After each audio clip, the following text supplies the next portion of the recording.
हमने last class में बात की थी एकांक सदिश के बारे में और फिर स्थिति सदिश के बारे में, और अब हमारा सदिशों के प्रकार में लास्ट टॉपिक है विस्थापन सदिश। ठीक है, और विस्थापन के बारे में आप पहले से बहुत अच्छे से जानते हैं। विस्थापन यानी कि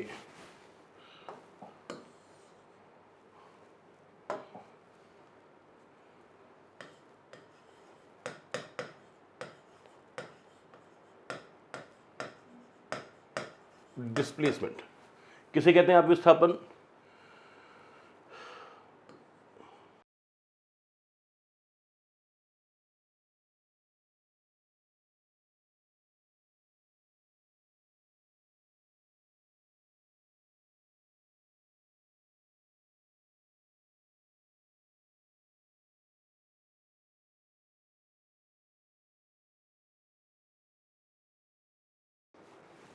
किसी वस्तु की प्रारंभिक व अंतिम स्थितियों के मध्य की न्यूनतम दूरी को विस्थापन कहते हैं। फॉर एग्जाम्पल, सुनो जरा,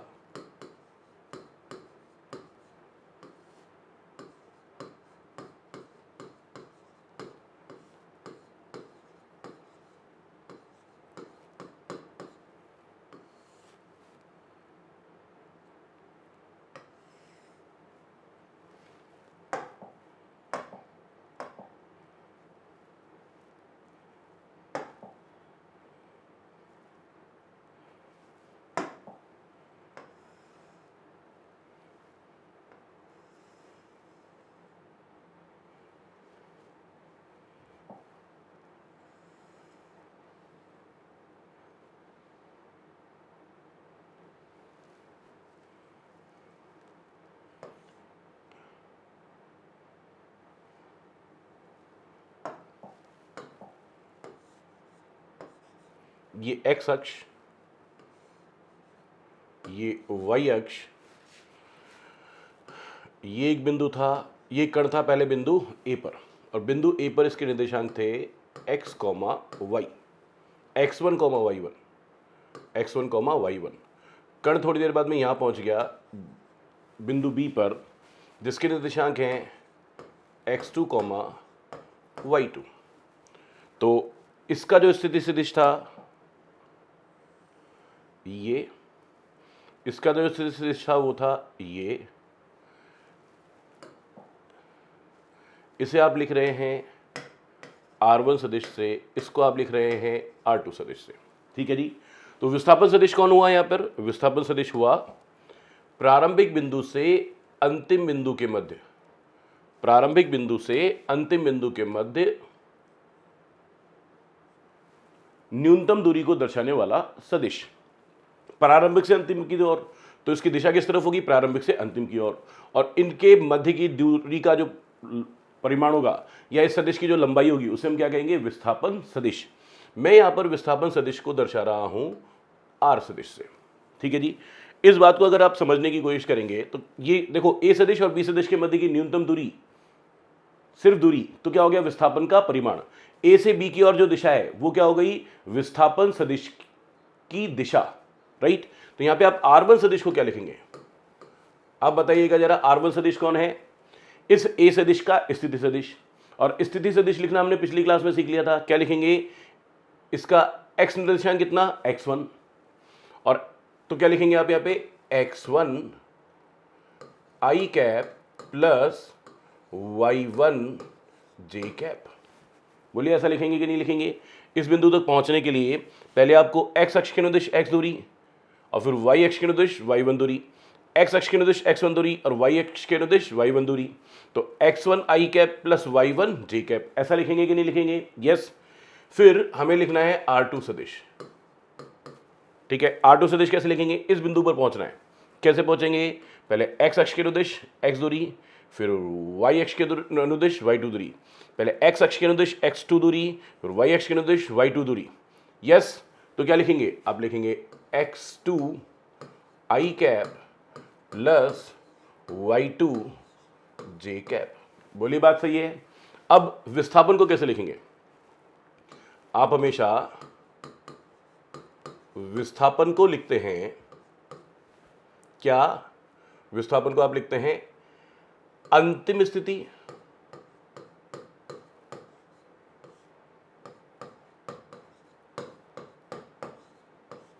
माइनस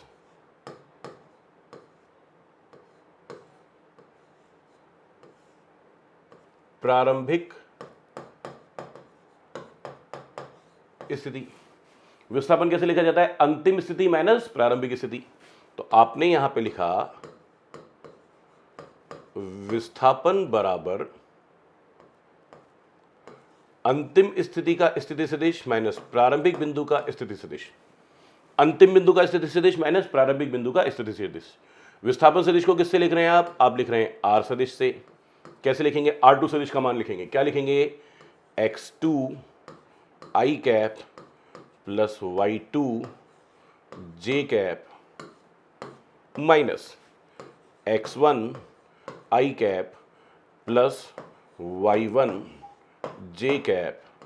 बोलिए यही लिखेंगे ना? यस। यहाँ पे विस्थापन सदिश R सदिश को कैसे लिख देंगे? यह है x2 i कैप, यह है x1 i कैप, तो बीच में है माइनस का चिन्ह।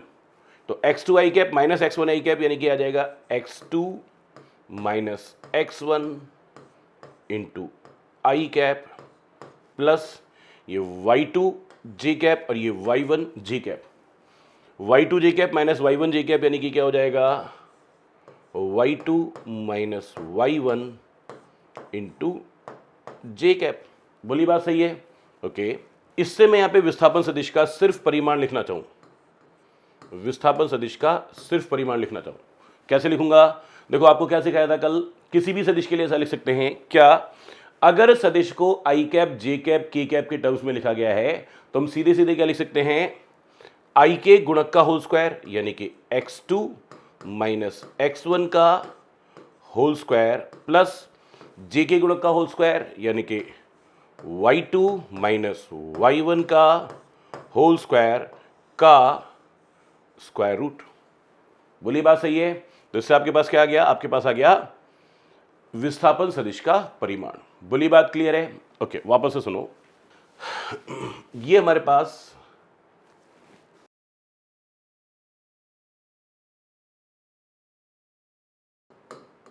विस्थापन सदिश 3D में यानी कि त्रिविमीय निर्देश तंत्र में विस्थापन सदिश को कैसे लिखेंगे सुनिए जरा।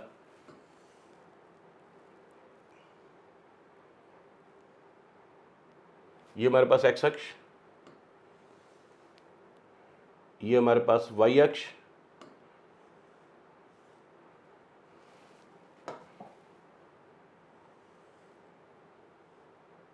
ये हमारे पास z अक्ष।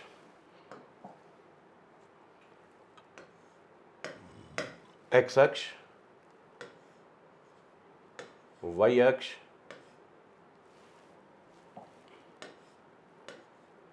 z अक्ष, इस दिशा में i कैप, इस दिशा में j कैप और इस दिशा में k कैप। आपको x अक्ष, y अक्ष और z अक्ष ये तीन बातें बहुत अच्छे से समझ में आ चुकी हैं। फिर भी एक बार बात करूं, ये x अक्ष, ये y अक्ष और z अक्ष कहाँ होगी? बोर्ड के तल के लंबवत आपकी तरफ। Yes, okay. यहां पे एक बिंदु था P जिसके निर्देशांक थे x1, y1, z1। फिर ये अंतिम बिंदु है उसी गण का Q जिसके निर्देशांक हैं x2, y2, z2। Yes, okay.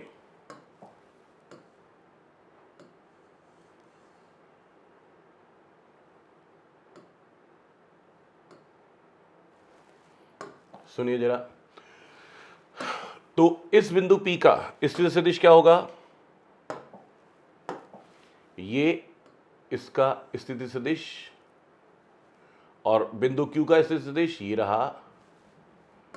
इसको आपने कहा R1 सदिश, इसको आपने कहा R2 सदिश। तो आप R1 सदिश को कैसे लिखेंगे? यहाँ पे आपको स्थिति सदिश लिखना सिखाया था। क्या लिखेंगे आप? x1 i cap plus y1 j cap plus z1 के cap.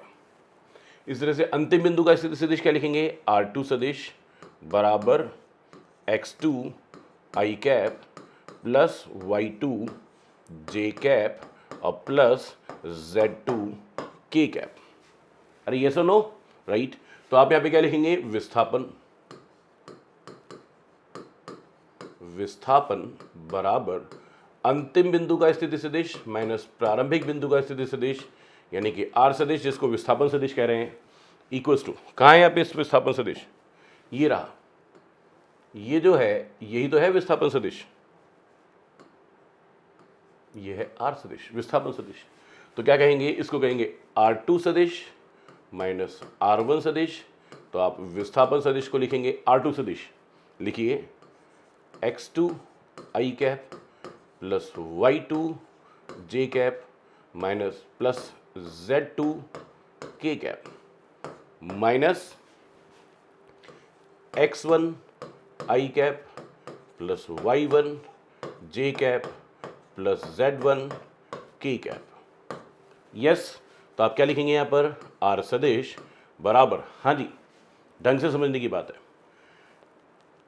X2 I cap minus X1 I cap. तो क्या लिख देंगे आप, X2 minus X1 into I cap plus Y2 J cap minus Y1 J cap. क्या लिखेंगे आप, Y2 minus Y1 J cap, ये Z2 K कैप और ये Z1 K कैप। तो क्या लिखेंगे आप, Z2 minus Z1 K cap. Yes, तो ये आपके पास क्या आ चुका है, ये आपके पास आ गया है विस्थापन सदिश का मान सदिश रूप में जहां पे दिशा भी है और परिमाण भी है।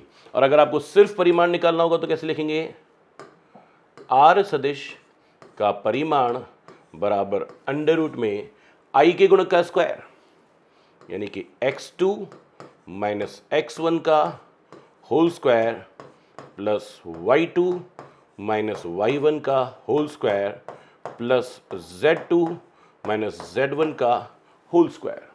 बोली बात क्लियर है, ये आपके पास हो गया विस्थापन सदिश का परिमाण। बोली बात क्लियर, यस, ओके, हाँ जी। अब हम आगे नेक्स्ट टॉपिक की बात करें।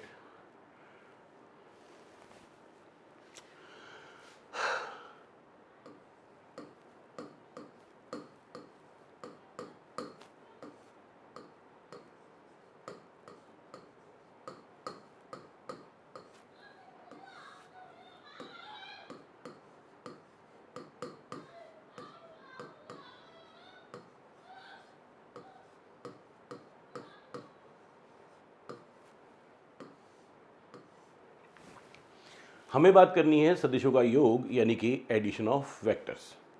ठीक है जी। इससे पहले हम कुछ क्वेश्चंस कर सकते हैं। यहाँ पे क्या क्वेश्चन कर सकते हैं, लिसन।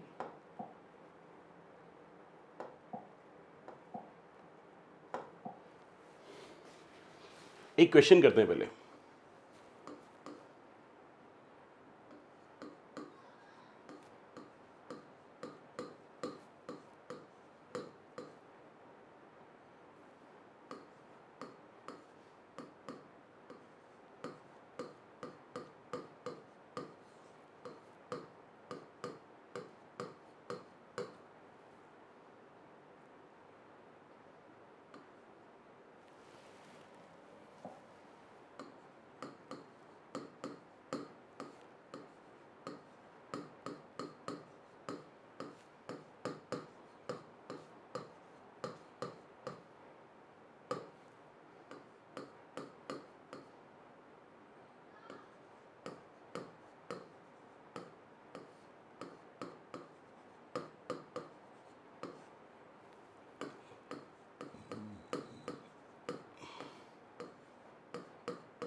एक क्वेश्चन है, एक सदिश है ए सदिश बराबर 3i cap plus 4j cap plus 5k cap. ठीक है, तो एक सदिश इसके द्वारा दर्शाया गया है, तो उसका एकांक सदिश आपको ज्ञात करना है। और आपको क्या सिखाया था कि किसी भी सदिश का जो एकांक सदिश होता है वो उस सदिश को स्वयं के परिमाण से भाग देने पर प्राप्त होता है। यस, इस सदिश का जो भी ये एक जो सदिश है, सदिश में तो परिमाण और दिशा दोनों बात शामिल है। इस सदिश में अगर परिमाण से भाग दे दें तो परिमाण में परिमाण का भाग देने से क्या हो जाएगा, आएगा 1। Yes, okay. तो किसी सदिश को स्वयं के परिमाण से भाग देने पर उस सदिश की दिशा में एकांक सदिश आता है। यस और नो? तो आप क्या लिखेंगे यहाँ पे, आप लिखेंगे ए सदिश बराबर 3i cap plus 4j cap plus 5k cap upon, परिमाण लिखना है ए सदिश का, तो i का गुणक कौन 3, तो 3 का स्क्वायर, j का गुणक कौन 4, तो यहाँ आएगा 4 का स्क्वायर, k का गुणक कौन 5, तो यहाँ पे आएगा 5 का स्क्वायर। यस, तो आपके पास इससे क्या आ जाएगा, इससे आपके पास आ जाएगा एकांक सदिश आएगा जी। एकांक सदिश को किससे लिखते हैं, कैप लगा के, राइट। आगे चलो, इससे आपके पास आएगा ए कैप इक्वल्स टू, हाँ जी, ऊपर तो as it is 3 I cap plus 4j cap plus 5k cap upon 3 का स्क्वायर 9, 4 का स्क्वायर 16 और 5 का स्क्वायर 25। इस सब का क्या लिखना है, वर्गमूल। तो आपके पास आएगा ए कैप बराबर 3i cap plus 4j cap plus 5k cap upon under root में 9 और 16 25, 25 और 25 50, यानी कि ए कैप इक्वल्स टू आ जाएगा 3i cap plus 4j cap plus 5k cap upon 50 को क्या लिख सकते हैं आप, 25 गुणा 2 का अंडर रूट, अंडर रूट 50 को लिखेंगे 25 गुणा 2 का अंडर रूट, और 25 का अंडर रूट कितना हो जाता है 5, तो आप इसको लिख देंगे 5 अंडर रूट 2। ये हो गया एकांक सदिश। बोली बात सही है? ओके, एक और प्रश्न करते हैं।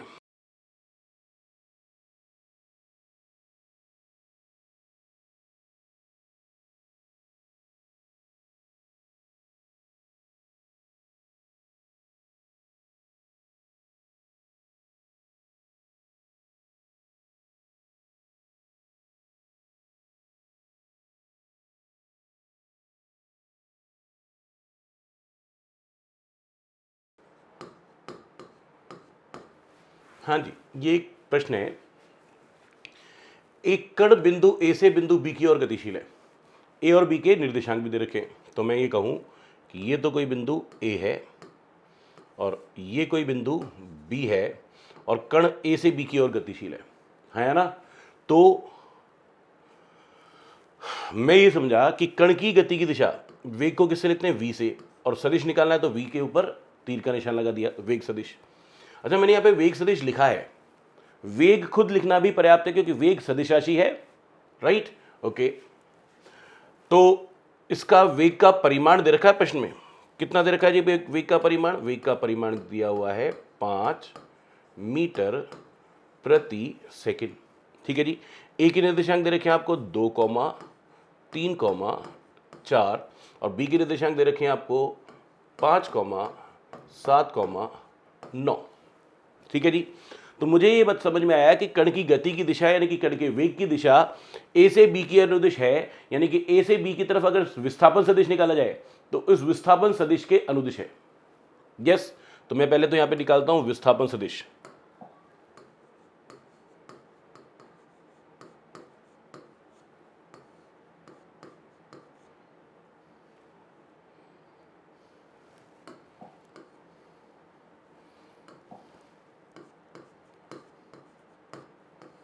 कैसे निकालूंगा, आर सदिश बराबर अंतिम बिंदु का स्थिति सदिश माइनस प्रारंभिक बिंदु का स्थिति सदिश, तो R2 सदिश माइनस R1 सदिश। इसको कैसे लिखा जाएगा जी, आप बताना। R2 सदिश इससे लिखा जाएगा, तो मैं लिखूंगा 5 आई कैप प्लस 7 जे कैप प्लस 9 के कैप माइनस प्रारंभिक बिंदु का स्थिति सदिश, प्रारंभिक बिंदु कहाँ है, ये रहा। तो आप लिखेंगे 2 i cap plus 3j cap plus 4k cap. तो इससे आपके पास विस्थापन सदिश का मान कितना आया, r सदिश बराबर, हाँ जी, 5i cap minus 2i cap यानी कि 3i cap plus 7j cap minus 3j cap यानी कि 4k कैप, 4j कैप, फिर 9k cap minus 4k cap यानी कि 5k कैप। यस, मेरे हिसाब से तो ये सदिश ही ऐसा ही आ गया। खैर, अब आपको क्या करना है, r सदिश की दिशा में कण 5 मीटर प्रति सेकंड की चाल से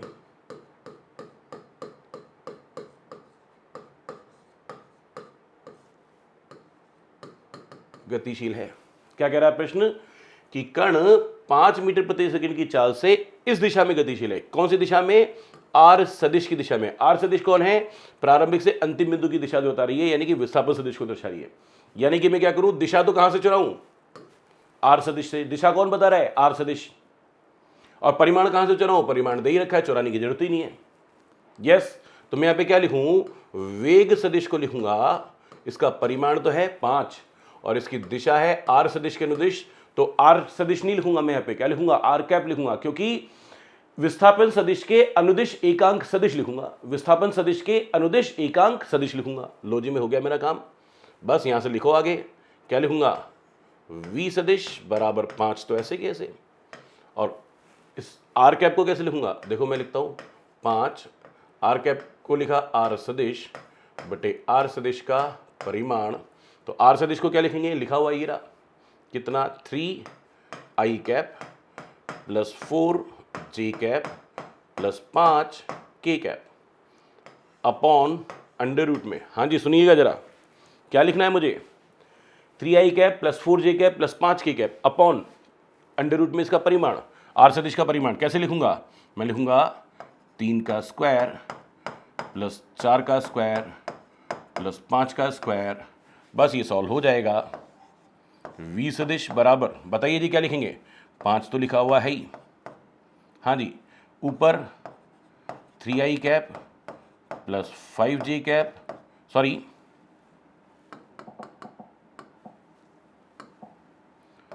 4j cap plus 5k cap बटे में इसका परिमाण आ जाएगा 5 अंडर रूट 2। ये वही तो है जो अभी किया था इससे पहले, फिर भी सॉल्व कर लो। 3 का स्क्वायर 9, 4 का स्क्वायर 16, 9 प्लस 16 25, 5 का स्क्वायर 25, 25 प्लस 25 50, 50 को क्या लिखोगे, 25 गुणा 2, तो पहले जो 25 है उसका अंडर रूट कितना आ जाएगा 5। तो यहाँ पे इस 5 को इस 5 से काट दो, आपके पास आ गया आंसर। क्या आंसर आया, इससे आपके पास आंसर आ गया v सदिश बराबर 3i cap plus 4j cap plus 5k cap बटे अंडर रूट 2। और इसका मात्रक भी लिखना पड़ेगा। मात्रक क्या लिखेंगे आप, मात्रक लिखेंगे मीटर प्रति सेकंड। बोलिए, बात क्लियर है, यस, कोई डाउट, कोई शक नहीं, ओके। अगले प्रश्न में आइए, सुनिए जरा, एक क्वेश्चन करते हैं।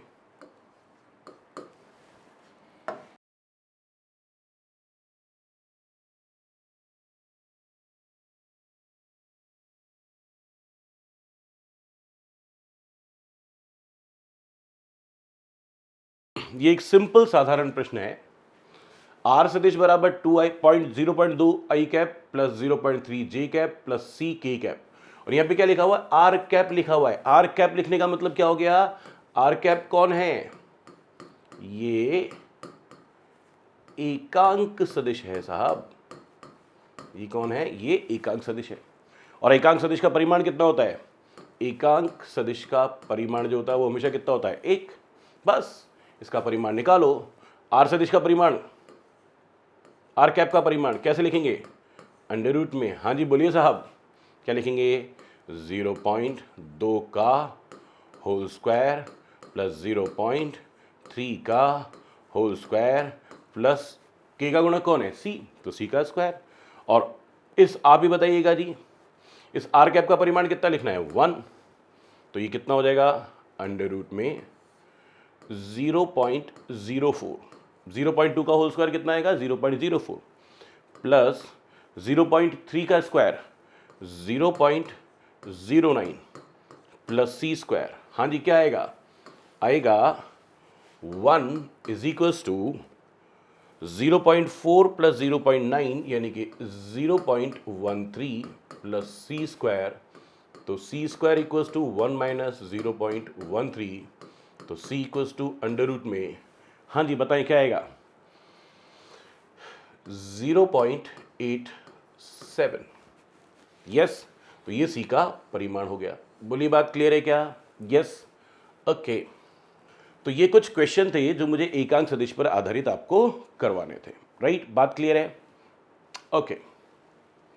अब हम बात करेंगे सदिशों का योग यानी कि एडिशन ऑफ वेक्टर्स। ठीक है जी। देखो जी, दो सदिशों को जोड़ा जा सकता है। देखो एक बात आप समझें, 5 मीटर पूर्व की और फिर से 5 मीटर उत्तर की ओर। यस, क्या इन दोनों को जोड़ा जा सकता है?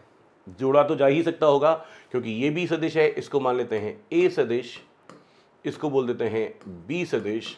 तो दोनों सदिश तो हैं, सदिशों को जो जोड़ा तो जा ही सकता होगा, तभी तो सदिशों के योग की बात हो रही है।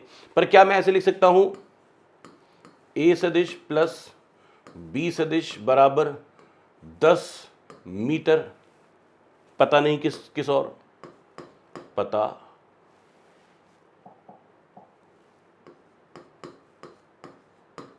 नहीं किस और।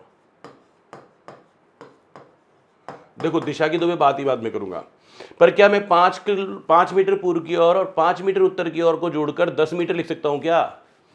चल करके देखते।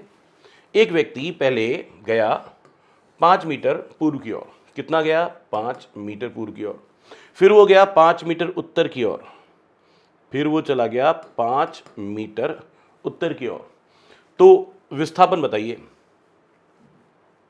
क्या होगा? ये था यहां पर, चला गया यहां पर। अच्छा एक बात और सोचना, 5 मीटर पूर्व की ओर, पूर्व मतलब ईस्ट, फिर वापस 5 मीटर पूर्व की ओर, पूर्व मतलब ईस्ट, ईस्ट को ई से लिख रहा हूं, तब तो मैं लिख सकता था इसका डायरेक्ट, ये ए सदिश था, ये बी सदिश था, तब तो मैं डायरेक्ट लिख सकता था ए सदिश प्लस बी सदिश बराबर 10 मीटर पूर्व की ओर। बोलो हाँ या ना? क्यों? क्योंकि यहां से प्रारंभिक बिंदु से लेकर अंतिम बिंदु तक कितना मीटर गए? 10 मीटर गए हैं, तो कोई समस्या है ही नहीं। पर इस केस में 5 मीटर पूर्व की ओर, फिर 5 मीटर उत्तर की ओर, तो ये प्रारंभिक बिंदु, ये अंतिम बिंदु, इनके बीच का विस्थापन क्या लिखोगे? ये वाला। इनके बीच का विस्थापन क्या लिखोगे? ये वाला। यस, आर सदिश इसको कहोगे। तो आप यहां क्या कहना चाह रहे हो? इस केस में आर सदिश बराबर, देखो दिखाई तो देता है मुझे तो कि ये 5 मीटर नहीं है, दिस इज 10 मीटर नहीं है, this is not equals to 10 metre. ये 5 मीटर, ये 5 मीटर, पर ये 10 मीटर नहीं है। यानी कि मैं ये कहना चाह रहा हूं, दो सदिशों को जोड़ने का तात्पर्य ये कतई नहीं है कि आप उनके परिमाणों को जोड़ें। इस केस में ऐसा हो रहा है, पर आप एक बात सोचें। एक और एग्जाम्पल, ये एग्जाम्पल 2, ये था एग्जाम्पल 1, अब मैं बात कर रहा हूं एग्जाम्पल 3। ठीक है जी। पहले 5 मीटर पूर्व की ओर, फिर इसको बोल रहा हूं ए सदिश, फिर 5 मीटर पश्चिम की ओर, पश्चिम यानी कि वेस्ट, अल्य क्या आएगा? आप इसको बोल रहा हूं मैं बी सदिश। तो जहां से चले थे अंत में वापस वहीं पहुंच गए, जहां से चले थे अंत में वापस वहीं पहुंच गए, तो विस्थापन कितना हो गया जी? 0। तो आप क्या कहेंगे यहां पर? विस्थापन सदिश बराबर ए सदिश प्लस ऑफ बी सदिश बराबर आ गया 0 सदिश। क्यों आ गया? जहां से चले वहीं पे पहुंच गए। तो वापस से क्या समझ में आया कि दो सदिशों को जोड़ने का तात्पर्य ये कतई नहीं है कि उनका परिमाण जोड़ा जाए। दो सदिशों को जोड़ने का तात्पर्य है कि उनका परिमाण भी जोड़ा जाए और उनकी दिशा भी साथ में जोड़ी जाए। ठीक है जी। तो यहां पे जो भी आंसर आएगा मुझे यहां तो क्योंकि बहुत आसान है, 90 डिग्री पे गए हो तो पाइथागोरस थ्योरम से आप पता कर सकते हो। क्या पता कर सकते हो? यहां तो आप लिख सकते हो आर सदिश का सिर्फ परिमाण बराबर क्या लिखोगे? आधार का स्क्वायर प्लस लंब का स्क्वायर का अंडर रूट, यानी कि 5 का स्क्वायर प्लस फिर से 5 का स्क्वायर, यानी कि विस्थापन सदिश का जो परिमाण निकालेंगे 25 प्लस 25 50, 50 को लिख सकते हैं 25 गुना 2, 25 का अंडर रूट आ जाएगा 5 और साथ में लगा रूट 2, इतना मीटर लिख दोगे। यस। और दिशा भी निकालना चाहो तो संभव है। कैसे? इसको लिखो थीटा। तो ये तो आया परिमाण, ये तो क्या आया? परिमाण, राइट। और दिशा निकालना चाहो तो क्या लिख सकते हो? दिशा के लिए कोण निकाल लेता हूं, तो क्या लिखूंगा? मैं लिखूंगा tan theta. tan theta, tan theta बराबर क्या होता है? लंब बटे आधार। लंब बटे आधार मैं लिख देता हूं, लंब बटे आधार। लंब भी कितना? 5, आधार भी कितना? 5, काट पीट के क्या बचा? 1। tan थीटा का मान 1 कब होता है जी? जब थीटा का मान 45 डिग्री होता है। बोलो हाँ या ना? यस। यानी कि ये आंसर आ जाएगा आपका 45 डिग्री। तो आप लिख सकते हैं क्या कि विस्थापन सदिश इस केस में कितना हुआ? 5√2 मीटर पूर्व से 45 डिग्री पर पश्चिम उत्तर की ओर। आंसर क्या लिख सकते हैं यहां पे? तो आप आंसर लिख सकते हैं क्या? चलिए यहां लिखता हूं, विस्थापन 5√2 मीटर पूर्व से 45 डिग्री पर उत्तर की ओर।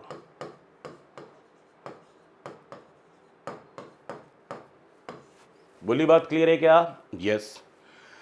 तो पर इस केस में तो ये बात समझ में आ रही है, पर हर केस में ये बात समझ में आ जाए ये कोई जरूरी नहीं है। क्यों नहीं है? आप जरा बात को समझें। मैं ये कह रहा हूं कि आपके पास एग्जाम्पल नंबर 4 है। अब हाँ जी, क्या लिखेंगे? आपके पास है 5 मीटर पूर्व की ओर, फिर इसके बाद यह है आपका ए सदिश, फिर आपके पास है लो जी ये बी सदिश। कितना है? वही 5 मीटर है, पर इस बार नॉर्थ ईस्ट, उत्तर पूर्व की ओर है। नॉर्थ और ईस्ट, नॉर्थ ईस्ट, बिल्कुल नॉर्थ ईस्ट लिखा है, इसका मतलब ये कोण कितना होना चाहिए? ये जो कोण होना चाहिए ये 45 डिग्री होना चाहिए। बोली बात सही। अब निकाल के दिखाओ विस्थापन। अब विस्थापन यहां पे कौन होगा? विस्थापन होगा ये। चलो जी मैं 1 मिनट, हाँ जी, यहां पे विस्थापन सदिश कौन होगा? ये वाला होगा। ये आपके पास होगा विस्थापन सदिश। इसका परिमाण भी निकाले और दिशा भी निकाले, निकाल के दिखाएं। अब संभव नहीं है, जो कुछ हम जानते हैं उससे तो संभव नहीं है। अगर मैथमेटिक्स को ढंग से काम में लेंगे तो सॉल्व तो अभी भी किया जा सकता है, पर उससे बेहतर है कि हम एक निश्चित सूत्र पर पहुंच जाएं। राइट। तो वापस से सुने, हमारा टॉपिक था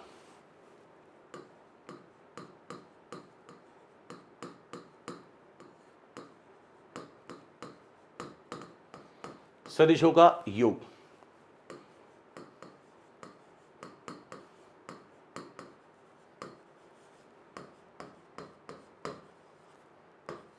एडिशन ऑफ वेक्टर्स। राइट। तो हमें यहां पे सदिशों को योग करना है।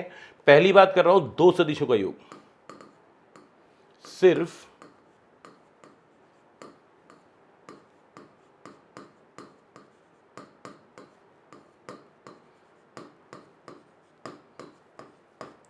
दो सदिशों का योग। ठीक है, दो से ज्यादा सदिशों का योग अभी हम नहीं सीख रहे हैं। राइट।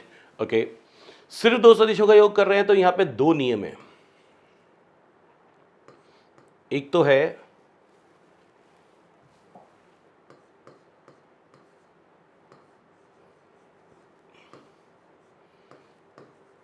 त्रिभुज का नियम और दूसरा है समांतर चतुर्भुज का नियम। ये दोनों नियम दो सदिशों का योग करने के लिए ही काम में आएंगे। तो जब दो ही सदिशों का योग करना है तो दो नियमों की क्या आवश्यकता है? देखो जी,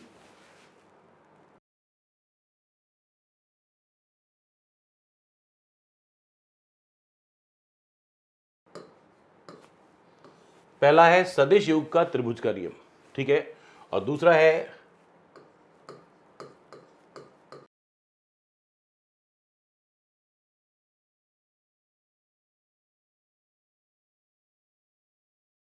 समान सदिशों के योग का समांतर चतुर्भुज का नियम। देखो जी, त्रिभुज का नियम भी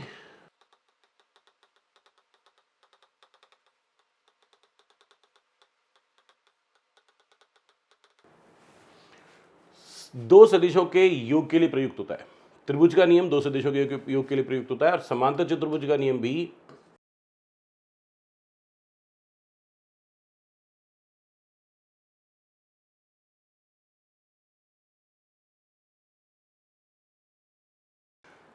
सदिश योग का त्रिभुज का नियम भी दो सदिशों के योग के लिए प्रयुक्त होता है। सदिश योग का समांतर चतुर्भुज का नियम भी दो सदिशों के योग के लिए प्रयुक्त होता है, ठीक है।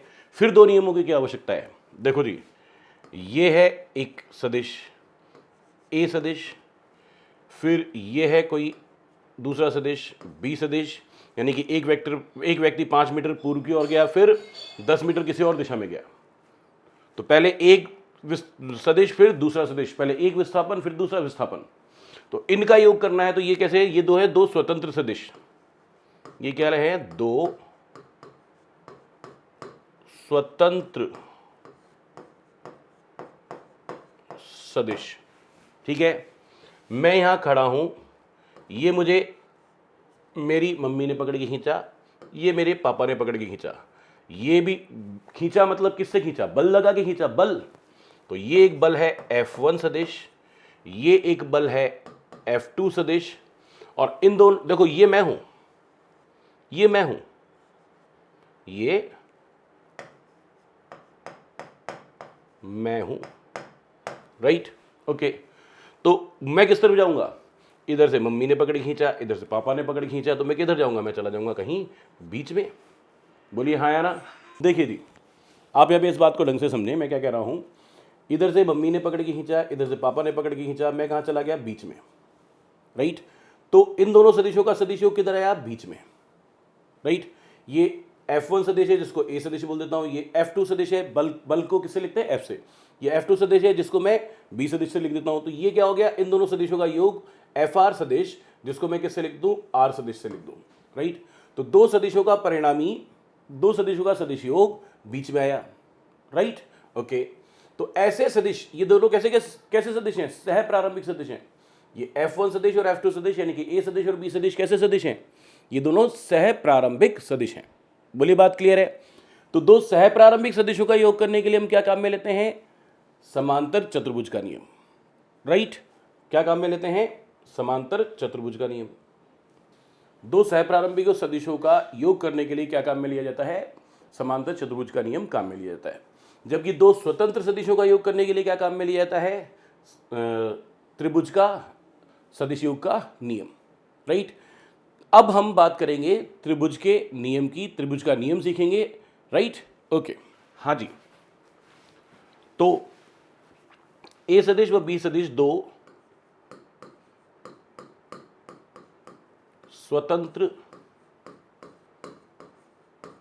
सदिश हैं, ठीक है जी। एक बात क्लियर। दूसरी बात, जब ए सदिश और बी सदिश को जोड़ना है तो हमारे पास दो तरीके हैं। पहली बात, मुझे क्या करना होगा? ए सदिश के हेड पर, हेड कहां है? ये रहा। ए सदिश के हेड पर बी सदिश को रखना पड़ेगा। ये बी सदिश लिख दिया, ठीक है। तो इन दोनों सदिशों का जो सदिश योग होगा वो क्या होगा? वो होगा, ये होगा इन दोनों सदिशों का सदिश योग, जिसको आप कहेंगे आर सदिश। आर सदिश कौन है यहां पर, अब मैं लिख देता हूं। आर सदिश जो है वो ए सदिश व बी सदिश का सदिश योग है। आर सदिश मतलब, फिर से लिख देता हूं, परिणामी सदिश।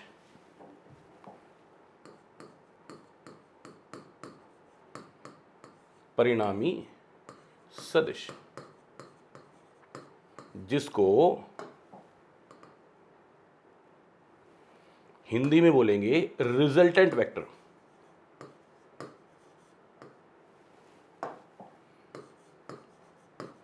रिजल्टेंट वेक्टर, रिजल्टेंट वेक्टर इसलिए इसको आर सदिश से लिखा जा रहा है। परिणामी सदिश, परिणामी सदिश मतलब ए सदिश व बी सदिश के योग का परिणाम, परिणामी सदिश। एक कंफ्यूज ना हो, एक बोल रहा हूं मैं परिणाम यानी कि रिजल्ट,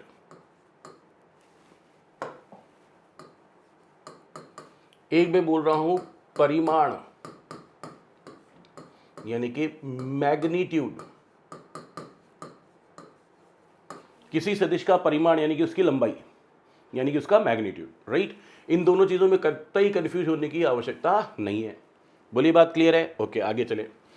तो मैंने ए सदिश और ये था आपका बी सदिश, ए सदिश और बी सदिश का योग किया। कैसे किया? ए सदिश के हेड पे बी सदिश की टेल रखी, ए सदिश के माथे पे बी सदिश की पूंछ रखी, यस, और इन दोनों को मिला दिया तो मेरे को क्या मिला? परिणामी सदिश यानी कि आर सदिश।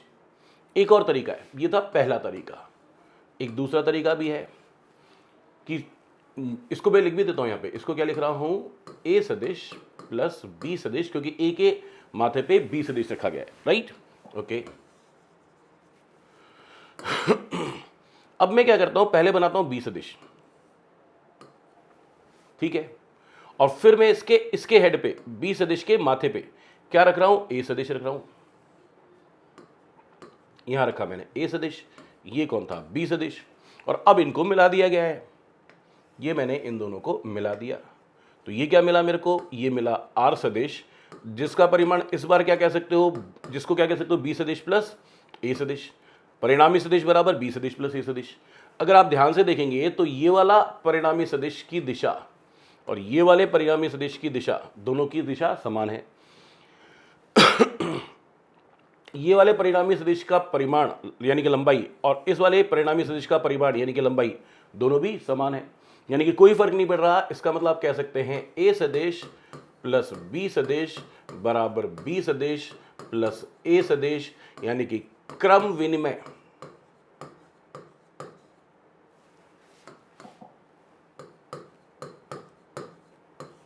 नियम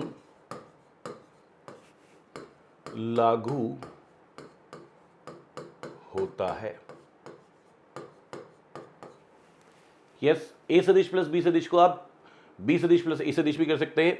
ए सदिश के हेड पे बी सदिश की टेल रखे तो भी वही परिणाम आएगा, और बी सदिश के हेड पे ए सदिश की टेल को रखे तो भी वही परिणाम आएगा। बोलिए बात क्लियर है? एक बात। दूसरी बात,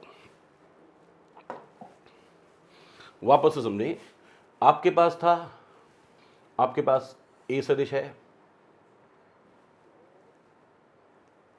आपके पास एक स्वतंत्र बी सदिश है, आपके पास ए सदिश है, आपके पास बी सदिश है, और आपको ए सदिश व बी सदिश का योग करना है। तो योग करने के लिए आपने क्या किया है? आपने फिर से पहले ए सदिश बनाया है, फिर आपने इसके हेड पे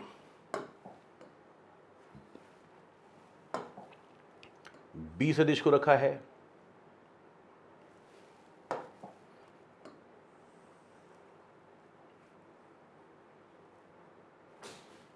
या आपने ए सदिश रखा, या आपने बी सदिश रखा।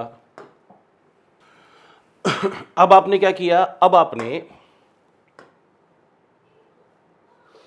ए सदिश के टेल से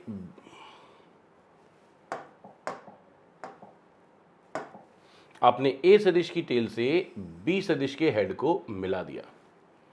आपने, हाँ जी, आपने ए सदिश के टेल से बी सदिश के हेड को मिला दिया। इससे आपको क्या मिला? आपको मिला आर सदिश जिसका परिमाण है ए सदिश प्लस बी सदिश। यस, अब आपको क्या क्या ज्ञात करना है? आर सदिश यानी कि परिणामी सदिश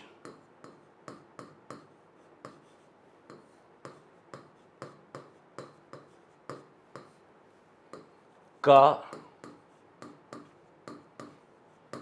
परिमाण व दिशा ज्ञात करनी है।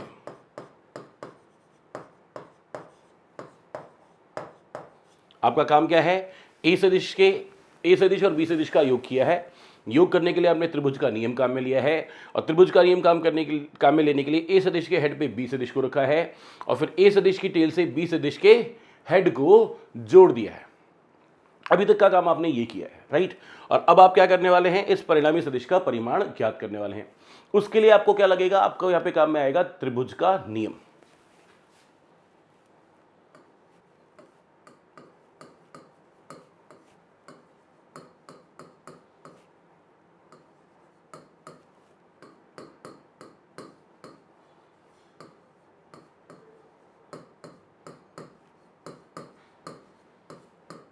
सदिश योग का त्रिभुज का नियम क्या है? पहले सुनो, फिर लिखेंगे, और फिर आगे की बात समझेंगे। यदि किसी त्रिभुज की दो क्रमागत भुजाओं द्वारा दो सदिशों को परिमाण व दिशा दोनों के रूप में दर्शाया जाए। देखो, इसका परिमाण लंबाई से दिख रहा है, दिशा यहां पे तीर से दिखाई जा रही है। यस,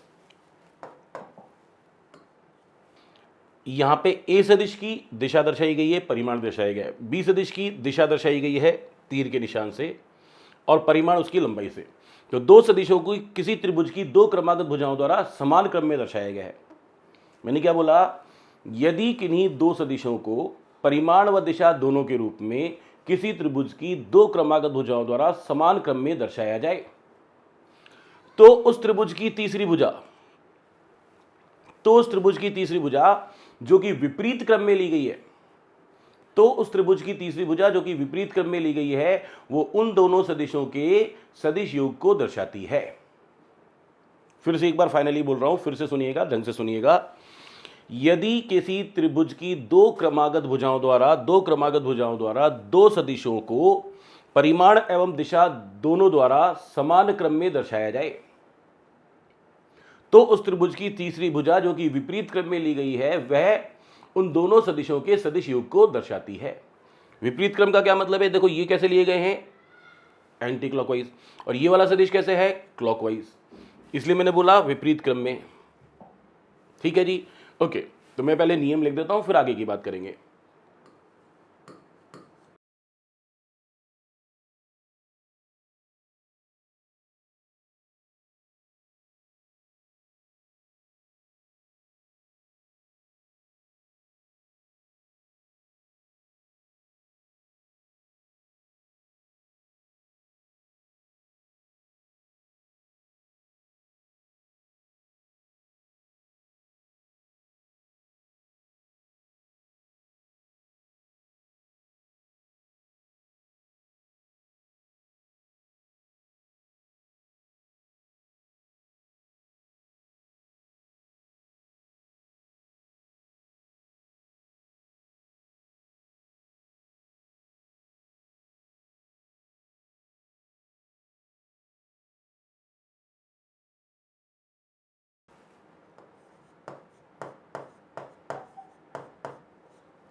क्या बोला मैंने? इस नियम के अनुसार किन्हीं दो सदिशों को परिमाण व दिशा दोनों के रूप में किसी त्रिभुज की दो क्रमागत भुजाओं द्वारा समान क्रम में दर्शाया जाए। परिमाण व दिशा दोनों के रूप में किसी त्रिभुज की दो क्रमागत भुजाओं द्वारा समान क्रम में दर्शाया जाए, तो त्रिभुज की तीसरी भुजा जो कि विपरीत क्रम में ली गई है, वह दोनों सदिशों के सदिश योग को दर्शाती है। बोलिए ये बात क्लियर है क्या? यस, ये हो गया आपका त्रिभुज का नियम, राइट। अब हमें क्या करना है, यहां पर इस आर सदिश का यानी कि परिणामी सदिश का परिमाण भी ज्ञात करना है और दिशा भी ज्ञात करनी है। ठीक है जी, चलिए आगे चलते हैं।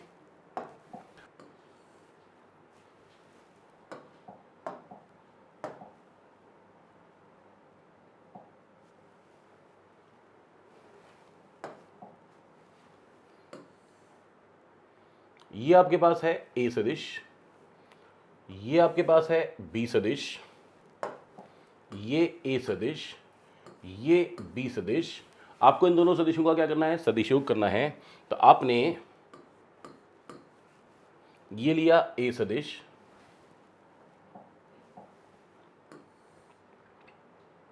ये आपने लिया ए सदिश और इसके हेड पे रखा बी सदिश को।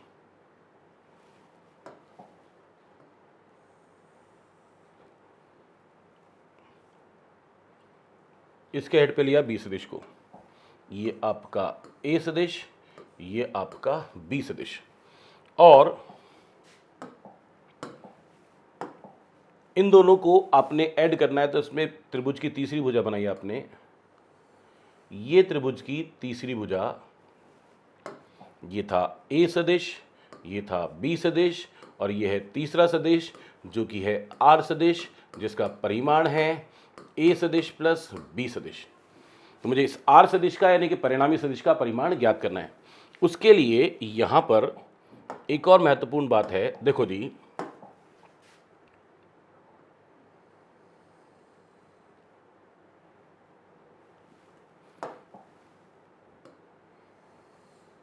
मैंने यहां पे इस लाइन को आगे बढ़ाया। कौन सी लाइन को? ए सदिश वाली लाइन को। यहां पे ये कोण बन रहा है, इस कोण को बोला गया थीटा। ये थीटा कौन है? यहां पर ए सदिश व बी सदिश के मध्य कोण। ए सदिश व बी सदिश के मध्य कोण कितना है? थीटा। ठीक है जी। तो पहली बात तो ये समझना है कि कोण, देखो किन्हीं दो सदिशों के मध्य कोण निकालना है तो दोनों की धनात्मक दिशाओं को, दोनों की फॉरवर्ड डायरेक्शन। तो ए सदिश इस तरफ है, बी सदिश इस तरफ है, तो इन दोनों के मध्य का जो कोण है उसको क्या कहेंगे? दोनों सदिशों के मध्य का कोण। इस सदिश को नहीं कह सकते आप दोनों सदिशों के मध्य का कोण, क्योंकि ये तो ए सदिश की धनात्मक दिशा है और वो मतलब ये तो बी सदिश की धनात्मक दिशा और वो ए सदिश की ऋणात्मक दिशा। तो इनके मध्य को दो सदिशों के मध्य का कोण नहीं कह सकते, ए सदिश और बी सदिश के मध्य का कोण नहीं कह सकते, राइट। चलिए अब मेरे को एक और काम क्या करना है, मुझे यहां से देखो इसको नाम और देते हैं, ये P, ये Q, ये R, चलो छोड़ो, ये A, ये B, ये C। मैं फिर से बोल देता हूं, AB सदिश यानी कि A सदिश, फिर मैं बोल देता हूं BC सदिश, BC सदिश यानी कि B सदिश, ठीक है, और AC सदिश, AC सदिश यानी कि परिणामी सदिश। बोले यहां तक किसी को कोई डाउट है? नहीं? ओके। अब मैंने क्या किया, ये C बिंदु से यहां पर एक अभिलंब डालना है। C बिंदु से मैंने यहां पर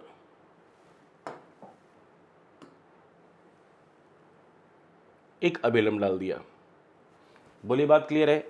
और जहां पे ये अभिलंब डला उस बिंदु का नाम दिया मैंने D, राइट। मुझे क्या निकालना है? आर सदिश का परिमाण। तो मैं यहां लिखता हूं त्रिभुज ADC, त्रिभुज ADC में आर सदिश कौन है? विकर्ण है। या यूं कहो कि त्रिभुज ADC जिसकी मैं बात कर रहा हूं वो क्या समकोण त्रिभुज है? क्या ये एक समकोण त्रिभुज है? त्रिभुज ADC ये एक समकोण त्रिभुज है। आप ध्यान से देखेंगे तो यहां पे दिखाई देगा कि ये कोण कितना है? 90 डिग्री। और मेरा मकसद क्या है? आर सदिश का परिमाण ज्ञात करना है। मैं यहां लिख रहा हूं आर सदिश का परिमाण बराबर भुजा AC की लंबाई। इस भुजा AC की जो लंबाई वही तो आर सदिश का परिमाण है। तो इस त्रिभुज में मेरे को भुजा AC की लंबाई चाहिए, और AC कौन है? विकर्ण है। विकर्ण बोले कर्ण, चलो एक ही बात है। आगे सुनो, मैं लिखता हूं AC का स्क्वायर यानी कि कर्ण का स्क्वायर बराबर आधार का स्क्वायर। आधार कौन है इस त्रिभुज में? ये रहा। देखो मैं इस त्रिभुज की बात कर रहा हूं, मैं आपको दिखा दूं। ये ADC, ये वाला है त्रिभुज ADC। यस, क्लियर है? ओके, फिर से सुनो। तो AC का वर्ग बराबर AD का वर्ग प्लस CD का वर्ग। मैं क्या लिख रहा हूं? AD का वर्ग प्लस CD का वर्ग। यस, AC सदिश को लिख दो तो लिख देता हूं मैं, AC को तो लिख देता हूं R सदिश का परिमाण का वर्ग बराबर। अब AD, A से लेकर D तक, A से लेकर D तक, A से D तक, A से D तक मैं लिख रहा हूं AB प्लस BD। क्या लिख रहा हूं? AB प्लस BD का होल स्क्वायर प्लस CD को ऐसे कैसे लिख देता हूं। यस, ये हो गई समीकरण नंबर 1, जहां आपको समझना पड़ेगा कि AB कौन है। AB ये A सदिश की लंबाई है, तो इसको लिख देता हूं A सदिश का परिमाण, और A सदिश के परिमाण को सिर्फ A से लिख रहा हूं। हाँ जी, समझे जरा। मैंने AB का तो परिमाण यहां पे लिख दिया है। AB का परिमाण कितना था? A सदिश, A सदिश का परिमाण, और A सदिश के परिमाण को मैं सिर्फ किससे लिख रहा हूं? स्मॉल a से। अब बात है यहां पर BD ज्ञात करने की। जब तक BD का मान और CD का मान नहीं निकालोगे, जब तक BD का मान और CD का मान नहीं निकालोगे, तब तक ये पूरा सॉल्व नहीं होगा। यस, तो BD का मान निकालने के लिए त्रिभुज BCD द्वारा, त्रिभुज BCD में देखो ये BC जो है ये कर्ण है, और BC का परिमाण मुझे पता है कितना है? B सदिश। B सदिश का परिमाण कितना? B लिख सकते हो। यस, तो मैं क्या लिख रहा हूं यहां पर? देखो मैं लिख देता हूं BC की लंबाई यानी कि B सदिश का परिमाण, यानी कि इसको सिर्फ B से लिख सकता हूं, है ना। ये मुझे ज्ञात है। यस, और मुझे BD का मान ज्ञात करना है। तो इस त्रिभुज में BD कौन है? आधार, और BC कौन है? कर्ण। यस, तो मैं क्या लिख रहा हूं? त्रिभुज BCD में मैं लिख रहा हूं BD बटे BC। BD कौन? आधार, और BC कौन? कर्ण। यस, तो मैं क्या लिख रहा हूं? आधार बटे कर्ण। आधार बटे कर्ण क्या होता है? Cos theta. तो मैंने लिखा कॉस थीटा, क्योंकि ये कोण दिया हुआ है। यस, तो मैंने लिखा BD बराबर BC कॉस थीटा, और BC को आप किससे लिख रहे हैं? B से, तो आप क्या लिखेंगे? BD बराबर B कॉस थीटा। बोलिए, ये बात क्लियर है? यस, इसी तरह से अगर अपन आगे की बात करें तो मैं क्या कहता हूं, मुझे आपको और क्या चाहिए? CD। तो इस त्रिभुज में CD कौन है? लंब। आप किसको जानते हैं? BC को। यस, तो आप क्या लिखेंगे? आप लिखेंगे BC आपको चाहिए, सॉरी CD आपको चाहिए, CD आपको चाहिए, और आप जानते हैं किसको है? BC को। तो CD बटे BC। इस कोण थीटा के लिए CD कौन है? लंब। BC कौन है? कर्ण। तो लंब बटा कर्ण बराबर क्या हो जाएगा? Cos theta. आप क्या लिखेंगे? CD बराबर BC कॉस थीटा। CD बराबर BC को क्या लिखेंगे? B। सॉरी, कुछ गलती कर दी है, क्षमा चाहते हैं।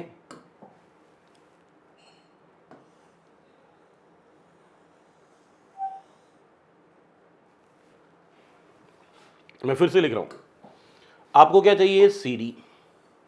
आपने लिखा CD। आप किसको जानते हैं? आप जानते हैं BC को। यस, बटे BC। CD बटा BC। थीटा के लिए CD कौन? लंब। BC कौन? कर्ण। लंब बटे कर्ण बराबर साइन थीटा। आप क्या लिखेंगे यहाँ पे? Sine theta. आप लिखेंगे CD बराबर BC साइन थीटा, और CD तो एज इट इज, BC को क्या लिखेंगे? स्मॉल b, साथ में साइन थीटा। बोलिए, ये बात क्लियर है क्या? Yes, okay. तो मैं ये समझा कि मेरे पास CD का मान भी आ गया और मेरे पास BD का मान भी आ गया। चलो थोड़ा आगे चलते हैं। अब बात करें आगे इस वाले फॉर्मूले में। बी डी और सी डी का मान रखते हैं। तो क्या लिख रहा हूं, मैं लिख रहा हूं समीकरण 1 में ए बी बी सी व सी डी का मान रखने पर, चलो जी मान लिखना है, तो मैं क्या लिखूं, यहां पे लिख रहा हूं आर सदिश के परिमाण का वर्ग बराबर ए बी का मान क्या था, ए बी का मान था ए, प्लस बी डी का है, ये रहा, बी डी का मान है बी कॉस थीटा का whole square, plus c d का मान कितना है, बी साइन थीटा, आपने लिखा बी साइन थीटा का होल स्क्वायर। बोलिए यहां तक कोई समस्या, राइट। अब सुनो, आर सदिश का परिमाण का स्क्वायर बराबर, इसका स्क्वायर खोलना है, A plus B cos theta का होल स्क्वायर खोलना है, क्या लिखेंगे, A square plus B square cos square theta plus 2ab cos theta, और लास्ट में इसका भी स्क्वायर लिखना है, तो क्या लिखेंगे, B square sine square theta. Yes, फिर से देखो, आर सदिश का परिमाण बराबर क्या लिखेंगे आप लिखेंगे ए स्क्वायर, ऐसे कैसे, ये है b square cos square theta, ये है b square sine square theta, तो आपने क्या किया, दोनों को साथ में लिखा, b square cos square theta plus B square sine square theta plus 2ab cos theta. बोलो ये लिखेंगे, आगे सुनो, आर सदिश के परिमाण का मान कितना हो जाएगा, अंडर रूट में, ये वर्ग था तो वर्ग हटाया तो क्या हो जाएगा, इधर अंडर रूट लगेगा। सुनो जी, आप लिखेंगे ए स्क्वायर प्लस, यहां पे बी स्क्वायर को आपने ले लिया कॉमन, तो आपके पास आएगा cos square theta plus sign square theta plus 2ab cos theta. बोलो हाँ या ना, आप बताएं जी, आप इस cos square theta plus sign square theta को क्या लिखने वाले हैं, 1, तो क्या आ जाएगा आपके पास आ जाएगा आर सदिश का परिमाण बराबर अंडर रूट में ए स्क्वायर, ऐसे कैसे, यहां पे आएगा plus B square sine square theta plus cos square theta को क्या लिखा, 1, प्लस यहां पे क्या लिखेंगे, 2ab कॉस थीटा। बोलिए बात क्लियर है। चलिए, तो ये आपके पास आ गया आर सदिश का परिमाण। बोलिए बात क्लियर है, ओके, चलो आगे। अब आपको निकालनी है दिशा।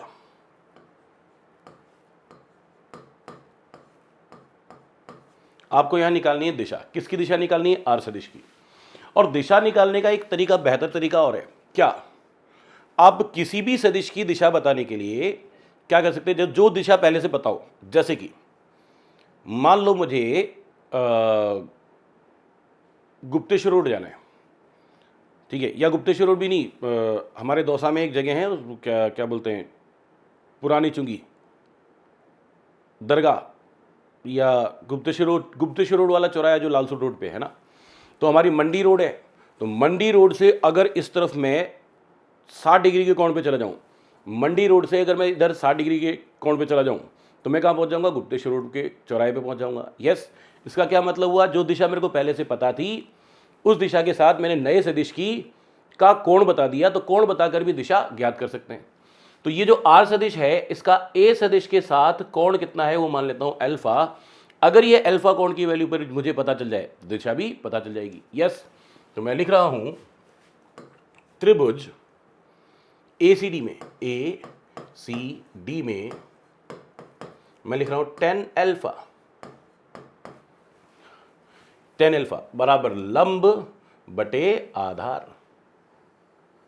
लंब कौन, CD, आधार कौन, AD। यस, आधार कौन, AD। बोलिए बात क्लियर है। तो मैं क्या लिखूंगा, मैं लिखूंगा CD बटा AD। CD को CD लिखा रहने दो, AD को क्या लिखोगे, AD को लिखेंगे ए बी, ए डी को लिखेंगे a b plus B d. Yes, यही लिखेंगे। तो आप लिखेंगे अपॉन में a b plus B d. बोलिए, ये लिखेंगे।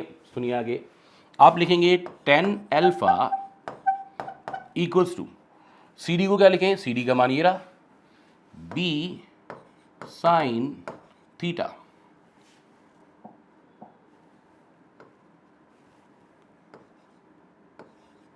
अपॉन ए बी का मान। ए बी का मान आपके पास कितना है, ए, तो आपने लिखा ए प्लस बी डी।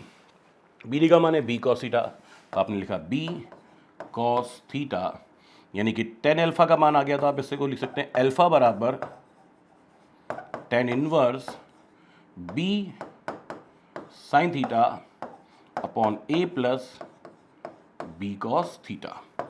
ये आपके पास आ गया कोण। ठीक है जी। यहाँ एक बात आपको कंफ्यूज कर सकती है कि सर ये 10 इनवर्स का क्या मतलब है। मेरी बात सुनो, आप क्या लिखते थे, 10 45 डिग्री इक्वल्स टू क्या लिखते हैं, 1। आप यहाँ पे ऐसे लिख सकते हो 45 डिग्री बराबर 10 इनवर्स 1। 10 इनवर्स 1 का मान कितना हो जाएगा, 45 डिग्री। या आप ऐसे को ऐसे लिखें 10 इनवर्स √3। अब बताइए जी, √3 का मान 10 में किस में होता है, 60 डिग्री के लिए। 10 60 डिग्री बराबर √3, तो 10 इनवर्स √3 मतलब कितना हो गया, 60 डिग्री। और कभी कभी 60 डिग्री को आप ऐसे भी लिख सकते हैं, कितना, π/6। आपको बताया गया होगा कि ये जो पाई होता है,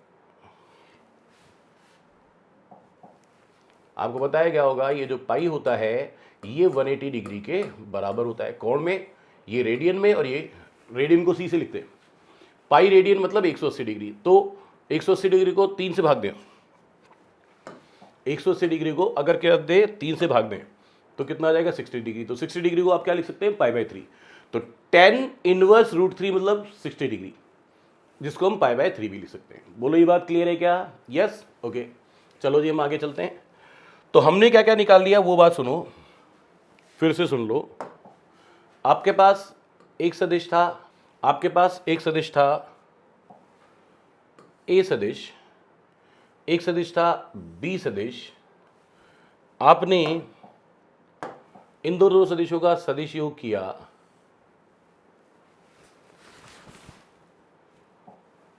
आपने इन दोनों सदिशों का सदिश योग किया। वापस से बोलता हूं, आपके पास था ए सदिश, आपके पास था बी सदिश, तो इन दोनों का सदिश योग करने पे प्राप्त हुआ आर सदिश, जिसको आप कहेंगे ए सदिश प्लस बी सदिश। इन दोनों सदिशों के मध्य जो कोण था वो कितना था, थीटा था। तो आपने क्या क्या निकाला, आर सदिश का एक तो परिमाण ज्ञात किया, कितना आया, √ में a² plus b² plus 2ab cos theta. दूसरा आपके पास क्या आया, ये दिशा, दूसरा आपने क्या निकाला, दिशा। किसकी दिशा, आर सदिश की दिशा। कैसे निकाली, कोण से निकाली। और इस कोण का मान आपके पास कितना आया, 10 inverse b sign theta upon a plus b cos theta. ये आपके पास क्या आ गया, अल्फा आ गया, यानी कि 10 इनवर्स अल्फा की मान आ गया, यानी कि आर सदिश का की दिशा आ गई। यस, ये आप यहाँ पे ज्ञात कर चुके हैं।